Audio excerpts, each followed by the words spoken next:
ಮಿಥುನ ರಾಶಿಯವರ ಜೀವನದಲ್ಲಿ ಕೆಲವು ದಿನಗಳು ಸಾಮಾನ್ಯವಾಗಿದ್ದರೂ ಕೆಲವು ದಿನಗಳು ವಿಶೇಷ ತಿರುವುಗಳನ್ನು ನೀಡುವ ಸಾಮರ್ಥ್ಯವನ್ನು ಹೊಂದಿರುತ್ತವೆ. ಅಂತಹ ವಿಶೇಷ ದಿನಗಳಲ್ಲಿ ಒಂದಾಗಿ ಈ ದಿನವನ್ನು ಪರಿಗಣಿಸಬಹುದು.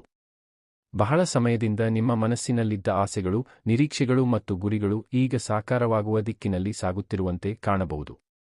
ಇದುವರೆಗೆ ನೀವು ಅನುಭವಿಸಿದ ಸವಾಲುಗಳು ಮತ್ತು ಅಡೆತಡೆಗಳು ನಿಮ್ಮ ಆತ್ಮವಿಶ್ವಾಸವನ್ನು ಪರೀಕ್ಷಿಸಿದ್ದರೂ ಅವು ನಿಮ್ಮನ್ನು ಇನ್ನಷ್ಟು ಬಲಿಷ್ಠರನ್ನಾಗಿ ರೂಪಿಸಿವೆ. ಇಂದು ನೀವು ನಿಮ್ಮ ಪ್ರಯತ್ನಗಳ ಫಲವನ್ನು ಕಾಣುವ ಸಾಧ್ಯತೆ ಹೆಚ್ಚಾಗಿದೆ. ಮಿಥುನ ರಾಶಿಯವರು ಸ್ವಭಾವತಃ ಚುರುಕುತನ, ಬುದ್ಧಿವಂತಿಕೆ ಮತ್ತು ಸಂವಹನ ಕೌಶಲ್ಯಕ್ಕೆ ಹೆಸರುವಾಸಿಯಾಗಿದ್ದಾರೆ. ಹೊಸ ವಿಷಯಗಳನ್ನು ಕಲಿಯುವ ಆಸಕ್ತಿ ಮತ್ತು ಪರಿಸ್ಥಿತಿಗೆ ತಕ್ಕಂತೆ ಹೊಂದಿಕೊಳ್ಳುವ ಗುಣ ಇವರಲ್ಲಿ ಹೆಚ್ಚಾಗಿರುತ್ತದೆ. ಈ ಗುಣಗಳೇ ನಿಮ್ಮ ಯಶಸ್ಸಿನ ಪ್ರಮುಖ ಕಾರಣಗಳಾಗಲಿವೆ. ನೀವು ಕೈಗೊಂಡಿರುವ ಕೆಲಸಗಳಲ್ಲಿ ಪ್ರಗತಿ ಕಾಣಬಹುದು. ಇದುವರೆಗೆ ನಿಧಾನಗತಿಯಲ್ಲಿ ಸಾಗುತ್ತಿದ್ದ ಕಾರ್ಯಗಳು ವೇಗ ಪಡೆಯುವ ಸಾಧ್ಯತೆ ಇದೆ. ನಿಮ್ಮ ಯೋಜನೆಗಳು ಉತ್ತಮ ಫಲಿತಾಂಶ ನೀಡುವ ಹಂತಕ್ಕೆ ತಲುಪಬಹುದು. ಆರ್ಥಿಕ ಕ್ಷೇತ್ರದಲ್ಲಿ ಸಹ ಉತ್ತಮ ಬೆಳವಣಿಗೆ ಕಂಡುಬರಬಹುದು. ಹಣಕಾಸಿನ ವಿಷಯಗಳಲ್ಲಿ ನೀವು ತೆಗೆದುಕೊಂಡಿರುವ ಜಾಣ್ಮೆಯ ನಿರ್ಧಾರಗಳು ಈಗ ಲಾಭದ ರೂಪದಲ್ಲಿ ಗೋಚರಿಸಬಹುದು. ಅನಿರೀಕ್ಷಿತ ಮೂಲಗಳಿಂದ ಹಣದ ಆಗಮನವಾಗಬಹುದು ಅಥವಾ ಬಾಕಿ ಉಳಿದಿದ್ದ ಹಣ ಮರಳಿ ಸಿಗುವ ಸಾಧ್ಯತೆಯಿದೆ. ಉದ್ಯೋಗದಲ್ಲಿರುವವರಿಗೆ ಮೇಲಾಧಿಕಾರಿಗಳಿಂದ ಮೆಚ್ಚುಗೆ ದೊರೆಯಬಹುದು. ವ್ಯಾಪಾರಸ್ಥರು ಹೊಸ ಅವಕಾಶಗಳನ್ನು ಕಂಡುಕೊಳ್ಳಬಹುದು. ದೀರ್ಘಕಾಲದಿಂದ ಕಾಯುತ್ತಿದ್ದ ಒಪ್ಪಂದಗಳು ಅಥವಾ ವ್ಯವಹಾರಗಳು ಯಶಸ್ವಿಯಾಗುವ ಸಾಧ್ಯತೆಯಿದೆ. ಕುಟುಂಬದ ವಾತಾವರಣವು ಸಂತೋಷಕರವಾಗಿರಬಹುದು.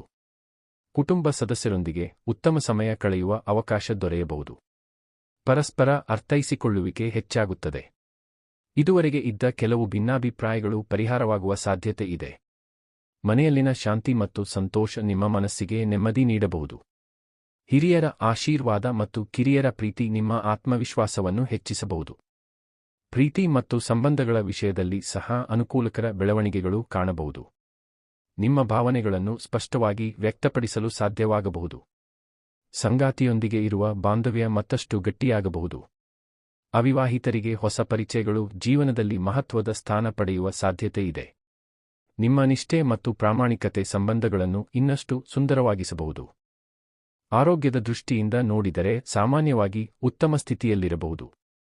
ಆದಾಗ್ಯೂ ನಿಮ್ಮ ದೈನಂದಿನ ಜೀವನದಲ್ಲಿ ಸಮತೋಲನ ಕಾಪಾಡಿಕೊಳ್ಳುವುದು ಮುಖ್ಯ. ಸರಿಯಾದ ಆಹಾರ, ಸಾಕಷ್ಟು ವಿಶ್ರಾಂತಿ ಮತ್ತು ನಿಯಮಿತ ವ್ಯಾಯಾಮ ನಿಮ್ಮ ಶಕ್ತಿಯನ್ನು ಹೆಚ್ಚಿಸಬಹುದು. ಮಾನಸಿಕವಾಗಿ ಸಹ ನೀವು ಉತ್ಸಾಹಭರಿತರಾಗಿರಬಹುದು. ಸಕಾರಾತ್ಮಕ ಚಿಂತನೆಗಳು ನಿಮ್ಮ ಕಾರ್ಯಕ್ಷಮತೆಯನ್ನು ಹೆಚ್ಚಿಸಬಹುದು. ನಿಮ್ಮ ಕನಸುಗಳು ನನಸಾಗುವ ದಿನ ಬಂದಿದೆ ಎಂಬುದರ ಅರ್ಥ ಕೇವಲ ಅದೃಷ್ಟದ ಬಾಗಿಲು ತೆರೆಯುವುದು ಮಾತ್ರವಲ್ಲ, ನೀವು ಇಷ್ಟು ದಿನ ಮಾಡಿದ ಪರಿಶ್ರಮ, ತಾಳ್ಮೆ ಮತ್ತು ನಂಬಿಕೆಯ ಫಲ ಈಗ ದೊರೆಯುವ ಸಮಯ ಬಂದಿದೆ ಎಂಬುದಾಗಿದೆ. ಪ್ರತಿಯೊಂದು ಸಣ್ಣ ಪ್ರಯತ್ನವೂ ದೊಡ್ಡ ಯಶಸ್ಸಿನತ್ತ ಕರೆದೊಯ್ಯುತ್ತದೆ. ಆದ್ದರಿಂದ ಅವಕಾಶಗಳನ್ನು ಗುರುತಿಸಿ ಅವುಗಳನ್ನು ಸದುಪಯೋಗಪಡಿಸಿಕೊಳ್ಳುವುದು ಅತ್ಯಂತ ಮುಖ್ಯವಾಗಿದೆ. ನಿಮ್ಮ ಮುಂದೆ ಹೊಸ ಮಾರ್ಗಗಳು ತೆರೆದುಕೊಳ್ಳಬಹುದು. ನೀವು ಹಿಂದೆ ಭಯಪಟ್ಟಿದ್ದ ಕೆಲಸಗಳಲ್ಲಿಯೂ ಈಗ ಧೈರ್ಯದಿಂದ ಹೆಜ್ಜೆ ಇಡಬಹುದು. ನಿಮ್ಮ ಪ್ರತಿಭೆ ಮತ್ತು ಸಾಮರ್ಥ್ಯವನ್ನು ಇತರರು ಗುರುತಿಸುವ ಸಮಯ ಇದು. ಆತ್ಮವಿಶ್ವಾಸದಿಂದ ಮುಂದುವರಿದರೆ ಯಶಸ್ಸು ನಿಮ್ಮನ್ನು ಹುಡುಕಿಕೊಂಡು ಬರುವ ಸಾಧ್ಯತೆ ಹೆಚ್ಚು. ಜೀವನದಲ್ಲಿ ಹೊಸ ಆಶಾವಾದ, ಹೊಸ ಗುರಿಗಳು ಮತ್ತು ಹೊಸ ಸಾಧನೆಗಳಿಗೆ ಈ ದಿನ ಪ್ರೇರಣೆಯಾಗಬಹುದು. ಜೀವನದಲ್ಲಿ ಪ್ರತಿಯೊಬ್ಬ ವ್ಯಕ್ತಿಯೂ ಬೆಳವಣಿಗೆ, ಯಶಸ್ಸು ಮತ್ತು ಗೌರವವನ್ನು ಪಡೆಯಲು ಪ್ರಯತ್ನಿಸುತ್ತಾನೆ. ಕಷ್ಟಪಟ್ಟು ದುಡಿಯುವುದು, ಹೊಸ ಗುರಿಗಳನ್ನು ಹೊಂದುವುದು ಮತ್ತು ಅವುಗಳನ್ನು ಸಾಧಿಸಲು ಶ್ರಮಿಸುವುದು ಮಾನವ ಸ್ವಭಾವದ ಒಂದು ಭಾಗವಾಗಿದೆ.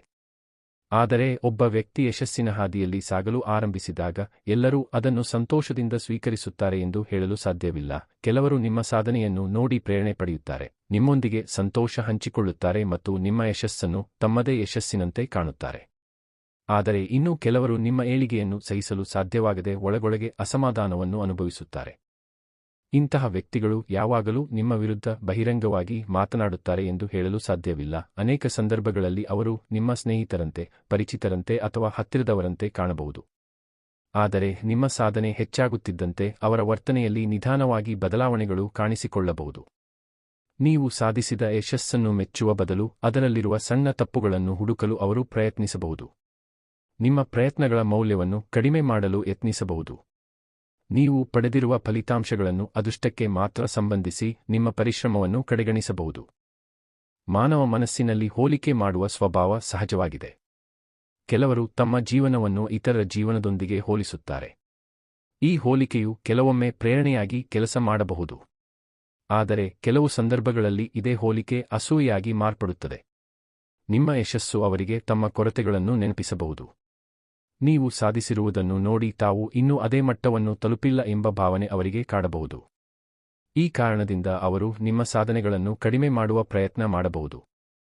ನಿಮ್ಮ ಏಳಿಗೆಯನ್ನು ಸಹಿಸದ ವ್ಯಕ್ತಿಗಳ ಮತ್ತೊಂದು ಲಕ್ಷಣವೆಂದರೆ ಅವರು ನಿಮ್ಮ ಪ್ರತಿಯೊಂದು ಹೆಜ್ಜೆಯ ಮೇಲೂ ಗಮನ ಇಡುವುದು. ನೀವು ಏನು ಮಾಡುತ್ತಿದ್ದೀರಿ, ಯಾವ ಕ್ಷೇತ್ರದಲ್ಲಿ ಮುಂದುವರಿಯುತ್ತಿದ್ದೀರಿ, ಯಾರೊಂದಿಗೆ ಸಂಪರ್ಕ ಹೊಂದಿದ್ದೀರಿ ಎಂಬುದರ ಬಗ್ಗೆ ಅವರಿಗೆ ಅತಿಯಾದ ಕುತೂಹಲ ಇರಬಹುದು. ಆದರೆ ಈ ಕುತೂಹಲ ಸದ್ಭಾವನೆಯಿಂದ ಬಂದದ್ದಾಗಿರುವುದಿಲ್ಲ. ಕೆಲವೊಮ್ಮೆ ನಿಮ್ಮ ಮುಂದಿನ ಹೆಜ್ಜೆಯನ್ನು ತಿಳಿದುಕೊಂಡು ಅದನ್ನು ಟೀಕಿಸಲು ಅಥವಾ ಅಡ್ಡಿಪಡಿಸಲು ಅವರು ಪ್ರಯತ್ನಿಸಬಹುದು. ಕೆಲವರು ನಿಮ್ಮ ಎದುರು ಸಿಹಿಯಾಗಿ ಮಾತನಾಡಬಹುದು, ಆದರೆ ನಿಮ್ಮ ಅನುಪಸ್ಥಿತಿಯಲ್ಲಿ ನಿಮ್ಮ ಬಗ್ಗೆ ನಕಾರಾತ್ಮಕವಾಗಿ ಮಾತನಾಡುವ ಸಾಧ್ಯತೆಯಿದೆ. ನಿಮ್ಮ ಬಗ್ಗೆ ತಪ್ಪು ಕಲ್ಪನೆಗಳನ್ನು ಸೃಷ್ಟಿಸಲು ಅಥವಾ ನಿಮ್ಮ ಪ್ರತಿಷ್ಠೆಗೆ ಧಕ್ಕೆಯುಂಟು ಮಾಡಲು ಅವರು ಪ್ರಯತ್ನಿಸಬಹುದು. ಇಂತಹ ವರ್ತನೆ ಬಹುಮಟ್ಟಿಗೆ ಅಸೂಯೆಯಿಂದ ಹುಟ್ಟಿಕೊಂಡಿರುತ್ತದೆ, ಏಕೆಂದರೆ ನಿಮ್ಮ ಬೆಳವಣಿಗೆ ಅವರನ್ನು ಅಸ್ವಸ್ಥಗೊಳಿಸಬಹುದು. ಜೀವನದಲ್ಲಿ ಯಶಸ್ಸು ಹೆಚ್ಚಾದಂತೆ ವಿಮರ್ಶೆಗಳು ಹೆಚ್ಚಾಗುತ್ತವೆ. ನೀವು ಯಾವುದಾದರೂ ಹೊಸ ಕೆಲಸ ಆರಂಭಿಸಿದಾಗ ಅಥವಾ ಮಹತ್ವದ ಸಾಧನೆ ಮಾಡಿದಾಗ ಕೆಲವರು ಅದನ್ನು ಅಸಾಧ್ಯ ಎಂದು ಹೇಳಬಹುದು. ನೀವು ಯಶಸ್ವಿಯಾದ ನಂತರವೂ ಅವರು ನಿಮ್ಮ ಸಾಧನೆಯನ್ನು ಒಪ್ಪಿಕೊಳ್ಳಲು ಹಿಂಜರಿಯಬಹುದು. ಇದು ಅವರ ಮನಸ್ಸಿನಲ್ಲಿರುವ ಅಸಮಾಧಾನದ ಪ್ರತಿಫಲವಾಗಿರಬಹುದು. ಆದರೆ ಇಂತಹ ಪರಿಸ್ಥಿತಿಯಲ್ಲಿ ಮುಖ್ಯವಾದುದು ಅವರ ಅಭಿಪ್ರಾಯಗಳಿಗೆ ಅತಿಯಾದ ಮಹತ್ವ ನೀಡದೆ ನಿಮ್ಮ ಗುರಿಯತ್ತ ಗಮನ ಹರಿಸುವುದು. ನಿಮ್ಮ ಏಳಿಗೆಯನ್ನು ಸಹಿಸದವರನ್ನು ಗುರುತಿಸುವುದು ಕೆಲವೊಮ್ಮೆ ಸುಲಭವಾಗುವುದಿಲ್ಲ, ಏಕೆಂದರೆ ಅವರು ಯಾವಾಗಲೂ ನೇರವಾಗಿ ತಮ್ಮ ಭಾವನೆಗಳನ್ನು ವ್ಯಕ್ತಪಡಿಸುವುದಿಲ್ಲ. ಆದರೆ ಅವರ ಮಾತುಗಳಲ್ಲಿ, ವರ್ತನೆಯಲ್ಲಿ ಮತ್ತು ನಿಮ್ಮ ಯಶಸ್ಸಿನ ಬಗ್ಗೆ ತೋರಿಸುವ ಪ್ರತಿಕ್ರಿಯೆಯಲ್ಲಿ ಕೆಲವು ಸೂಚನೆಗಳು ಕಂಡುಬರಬಹುದು. ನೀವು ಸಾಧನೆ ಮಾಡಿದಾಗ ನಿಜವಾದ ಸ್ನೇಹಿತರು ಸಂತೋಷಪಡುತ್ತಾರೆ. ಆದರೆ ಅಸೂಯೆ ಹೊಂದಿರುವವರು ಮೌನವಾಗಿರಬಹುದು ಅಥವಾ ನಿಮ್ಮ ಸಾಧನೆಯ ಮಹತ್ವವನ್ನು ಕಡಿಮೆ ಮಾಡುವ ರೀತಿಯಲ್ಲಿ ಮಾತನಾಡಬಹುದು. ಆದಾಗ್ಯೂ ಇಂತಹ ವ್ಯಕ್ತಿಗಳ ಬಗ್ಗೆ ಅತಿಯಾಗಿ ಚಿಂತಿಸುವ ಅಗತ್ಯವಿಲ್ಲ. ನಿಮ್ಮ ಜೀವನದ ಪ್ರಮುಖ ಗುರಿ ಇತರರನ್ನು ತೃಪ್ತಿಪಡಿಸುವುದಲ್ಲ, ನಿಮ್ಮ ಸಾಮರ್ಥ್ಯವನ್ನು ಅರಿತುಕೊಂಡು ನಿಮ್ಮ ಕನಸುಗಳನ್ನು ಸಾಕಾರಗೊಳಿಸುವುದೇ ಮುಖ್ಯ. ಯಶಸ್ಸಿನ ಹಾದಿಯಲ್ಲಿ ಸಾಗುವ ಪ್ರತಿಯೊಬ್ಬರೂ ಯಾವುದಾದರೂ ರೂಪದಲ್ಲಿ ಟೀಕೆ, ಅಸೂಯೆ ಅಥವಾ ವಿರೋಧವನ್ನು ಎದುರಿಸಬೇಕಾಗುತ್ತದೆ. ಇದು ಬೆಳವಣಿಗೆಯ ಒಂದು ಭಾಗವಾಗಿದೆ. ನಿಮ್ಮ ಮೇಲೆ ನಂಬಿಕೆ ಇಟ್ಟುಕೊಳ್ಳಿ. ನಿಮ್ಮ ಪರಿಶ್ರಮವನ್ನು ಮುಂದುವರಿಸಿ. ನಿಮ್ಮ ಸಾಧನೆಗಳನ್ನು ಮೌನವಾಗಿ ಮಾತನಾಡಲು ಬಿಡಿ. ಕಾಲವೇ ಯಾರು ನಿಜವಾದ ಬೆಂಬಲಿಗರು ಮತ್ತು ಯಾರು ನಿಮ್ಮ ಏಳಿಗೆಯನ್ನು ಸಹಿಸದವರು ಎಂಬುದನ್ನು ಸ್ಪಷ್ಟವಾಗಿ ತೋರಿಸುತ್ತದೆ. ಯಶಸ್ಸು ಎಂದರೆ ಕೇವಲ ಹಣ ಅಥವಾ ಸ್ಥಾನಮಾನವಲ್ಲ, ನಿಮ್ಮ ವ್ಯಕ್ತಿತ್ವ, ನಿಮ್ಮ ನಡತೆ ಮತ್ತು ನಿಮ್ಮ ಧೈರ್ಯವು ಅದರ ಭಾಗವಾಗಿದೆ. ಆದ್ದರಿಂದ ಇತರರ ಅಸೂಯೆಯನ್ನು ನೋಡಿ ಹತಾಶರಾಗದೆ ಅದನ್ನು ನಿಮ್ಮ ಮುಂದಿನ ಬೆಳವಣಿಗೆಗೆ ಪ್ರೇರಣೆಯಾಗಿ ಬಳಸಿಕೊಳ್ಳಿ. ನಿಮ್ಮ ಏಳಿಗೆಯನ್ನು ಸಹಿಸದ ವ್ಯಕ್ತಿಗಳ ಬಗ್ಗೆ ಮಾತನಾಡುವಾಗ ಇನ್ನೊಂದು ಪ್ರಮುಖ ಅಂಶವನ್ನು ಗಮನಿಸಬೇಕು. ಜೀವನದಲ್ಲಿ ಪ್ರತಿಯೊಬ್ಬರೂ ಒಂದೇ ರೀತಿಯ ಮನೋಭಾವವನ್ನು ಹೊಂದಿರುವುದಿಲ್ಲ. ಕೆಲವರು ಇತರರ ಯಶಸ್ಸನ್ನು ಕಂಡು ಸಂತೋಷಪಡುತ್ತಾರೆ. ಅವರು ನಿಮ್ಮ ಸಾಧನೆಯಿಂದ ಪ್ರೇರಣೆ ಪಡೆದು ತಮ್ಮ ಜೀವನದಲ್ಲಿಯೂ ಉತ್ತಮ ಬದಲಾವಣೆ ತರಲು ಪ್ರಯತ್ನಿಸುತ್ತಾರೆ. ಆದರೆ ಕೆಲವರು ತಮ್ಮನ್ನು ತಾವು ಬದಲಾಯಿಸಿಕೊಳ್ಳುವ ಬದಲು ಇತರರ ಬೆಳವಣಿಗೆಯನ್ನು ನೋಡಿ ಬೇಸರಪಡುತ್ತಾರೆ. ಈ ಬೇಸರ ನಿಧಾನವಾಗಿ ಅಸೂಯಾಗಿ, ಅಸೂಯೆ ನಂತರ ವಿರೋಧಾತ್ಮಕ ಮನೋಭಾವವಾಗಿ ಬೆಳೆಯಬಹುದು. ನೀವು ಹೊಸ ಅವಕಾಶಗಳನ್ನು ಪಡೆಯಲು ಆರಂಭಿಸಿದಾಗ, ಸಮಾಜದಲ್ಲಿ ನಿಮ್ಮ ಗೌರವ ಹೆಚ್ಚಾದಾಗ ಅಥವಾ ಆರ್ಥಿಕವಾಗಿ ಉತ್ತಮ ಸ್ಥಿತಿಗೆ ಬಂದಾಗ ಕೆಲವರು ನಿಮ್ಮ ಬಗ್ಗೆ ವಿಭಿನ್ನ ರೀತಿಯಲ್ಲಿ ಯೋಚಿಸಲು ಆರಂಭಿಸಬಹುದು. ಮೊದಲು ನಿಮ್ಮನ್ನು ಸಾಮಾನ್ಯ ವ್ಯಕ್ತಿಯಂತೆ ನೋಡುತ್ತಿದ್ದವರು ಈಗ ನಿಮ್ಮ ಪ್ರತಿಯೊಂದು ಕಾರ್ಯವನ್ನು ಪರಿಶೀಲಿಸುವ ಪ್ರಯತ್ನ ಮಾಡಬಹುದು. ನಿಮ್ಮ ಯಶಸ್ಸಿನ ಹಿಂದೆ ಇರುವ ಪರಿಶ್ರಮವನ್ನು ಗಮನಿಸದೆ ನೀವು ಪಡೆದ ಫಲಿತಾಂಶವನ್ನು ಮಾತ್ರ ನೋಡಬಹುದು. ಇದರಿಂದ ನಿಮ್ಮ ಬಗ್ಗೆ ತಪ್ಪು ಕಲ್ಪನೆಗಳನ್ನು ಮಾಡಿಕೊಂಡು ನಿಮ್ಮ ಸಾಧನೆಗೆ ಬೆಲೆ ಕೊಡದೆ ಇರಬಹುದು. ಇಂತಹ ವ್ಯಕ್ತಿಗಳ ಒಂದು ಸಾಮಾನ್ಯ ಗುಣವೆಂದರೆ ಅವರು ನಿಮ್ಮ ತಪ್ಪುಗಳನ್ನು ದೊಡ್ಡದಾಗಿ ತೋರಿಸಲು ಪ್ರಯತ್ನಿಸುವುದು. ನೀವು 100 ಒಳ್ಳೆಯ ಕೆಲಸಗಳನ್ನು ಮಾಡಿದರೂ ಅವರು ಒಂದು ಸಣ್ಣ ತಪ್ಪಿನ ಮೇಲೆ ಮಾತ್ರ ಗಮನ ಕೇಂದ್ರೀಕರಿಸಬಹುದು. ಏಕೆಂದರೆ ನಿಮ್ಮ ಯಶಸ್ಸನ್ನು ಒಪ್ಪಿಕೊಳ್ಳುವುದು ಅವರಿಗೆ ಕಷ್ಟವಾಗಿರಬಹುದು. ನಿಮ್ಮ ದುರ್ಬಲತೆಗಳನ್ನು ಹುಡುಕುವುದರ ಮೂಲಕ ತಮ್ಮ ಮನಸ್ಸಿಗೆ ಸಮಾಧಾನ ನೀಡಿಕೊಳ್ಳಲು ಅವರು ಯತ್ನಿಸಬಹುದು. ಕೆಲವೊಮ್ಮೆ ಇಂತಹವರು ನಿಮ್ಮ ಆತ್ಮವಿಶ್ವಾಸವನ್ನು ಕುಗ್ಗಿಸಲು ಪ್ರಯತ್ನಿಸಬಹುದು. ಇದು ಹೆಚ್ಚು ದಿನ ಉಳಿಯುವುದಿಲ್ಲ, ನೀನು ಅದೃಷ್ಟದಿಂದ ಮಾತ್ರ ಮುಂದೆ ಬಂದಿದ್ದೀಯಾ, ನಿನ್ನಲ್ಲಿ ಅಷ್ಟೇನೂ ವಿಶೇಷವಿಲ್ಲ ಎಂಬ ರೀತಿಯ ಮಾತುಗಳನ್ನು ಹೇಳಬಹುದು. ಈ ಮಾತುಗಳ ಉದ್ದೇಶ ನಿಮ್ಮ ಮನಸ್ಸಿನಲ್ಲಿ ಅನುಮಾನವನ್ನು ಸೃಷ್ಟಿಸುವುದಾಗಿರಬಹುದು. ಆದರೆ ನಿಮ್ಮ ಸಾಮರ್ಥ್ಯದ ಮೇಲೆ ನಿಮಗೆ ನಂಬಿಕೆ ಇದ್ದರೆ ಇಂತಹ ಮಾತುಗಳು ನಿಮ್ಮನ್ನು ದುರ್ಬಲಗೊಳಿಸಲು ಸಾಧ್ಯವಾಗುವುದಿಲ್ಲ. ಜೀವನದಲ್ಲಿ ಮುಂದುವರಿಯುವವರಿಗೆ ಟೀಕೆಗಳು ಹೊಸದಲ್ಲ. ಇತಿಹಾಸದಲ್ಲಿ ಸಾಧನೆ ಮಾಡಿದ ಅನೇಕ ಮಹಾನ್ ವ್ಯಕ್ತಿಗಳು ಕೂಡ ಇದೇ ರೀತಿಯ ಪರಿಸ್ಥಿತಿಗಳನ್ನು ಎದುರಿಸಿದ್ದಾರೆ.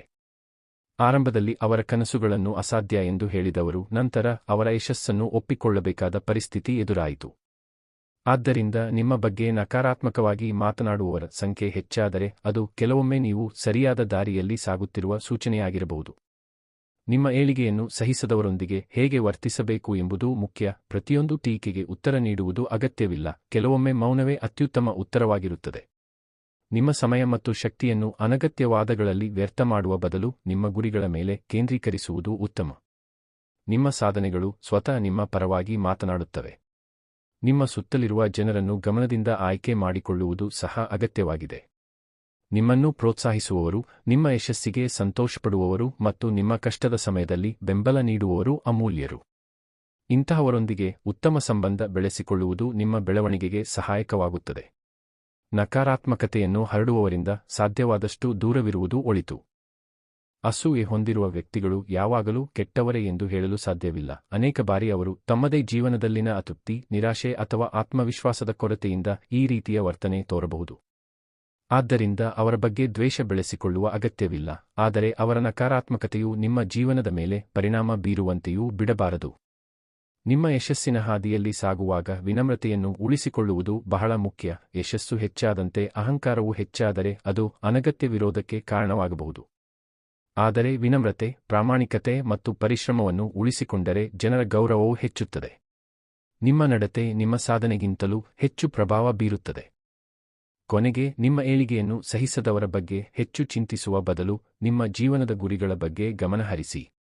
ನೀವು ಎಷ್ಟು ದೂರ ಸಾಗಬಹುದು ಎಂಬುದನ್ನು ನಿರ್ಧರಿಸುವುದು ಇತರ ಅಭಿಪ್ರಾಯಗಳಲ್ಲ, ನಿಮ್ಮ ಪರಿಶ್ರಮ ಮತ್ತು ದೃಢಸಂಕಲ್ಪ. ಪ್ರತಿಯೊಂದು ಸವಾಲು, ಪ್ರತಿಯೊಂದು ಟೀಕೆ ಮತ್ತು ಪ್ರತಿಯೊಂದು ವಿರೋಧವೂ ನಿಮ್ಮನ್ನು ಇನ್ನಷ್ಟು ಬಲಿಷ್ಠರನ್ನಾಗಿ ಮಾಡಬಹುದು. ನಿಮ್ಮ ದಾರಿಯಲ್ಲಿ ವಿಶ್ವಾಸದಿಂದ ಮುಂದೆ ಸಾಗಿದರೆ, ಕಾಲಕ್ರಮೇಣ ನಿಮ್ಮ ಯಶಸ್ಸೇ ನಿಮ್ಮ ಬಗ್ಗೆ ಎಲ್ಲ ಪ್ರಶ್ನೆಗಳಿಗೆ ಉತ್ತರವಾಗುತ್ತದೆ. ನಿಮ್ಮ ಬೆಳವಣಿಗೆಯನ್ನು ತಡೆಯಲು ಯಾರಿಗೂ ಸಾಧ್ಯವಾಗುವುದಿಲ್ಲ, ನೀವು ನಿಮ್ಮ ಕನಸುಗಳ ಮೇಲೆ ನಂಬಿಕೆ ಇಟ್ಟು ನಿರಂತರವಾಗಿ ಪ್ರಯತ್ನಿಸುತ್ತಿದ್ದರೆ. ವೀಕ್ಷಕರೇ, ವಿಡಿಯೋ ಇಷ್ಟವಾದರೆ ನಮ್ಮ ಚಾನೆಲ್ ಸಬ್ಸ್ಕ್ರೈಬ್ ಮಾಡಿ, ಲೈಕ್ ಮಾಡಿ, ಶೇರ್ ಮಾಡಿ.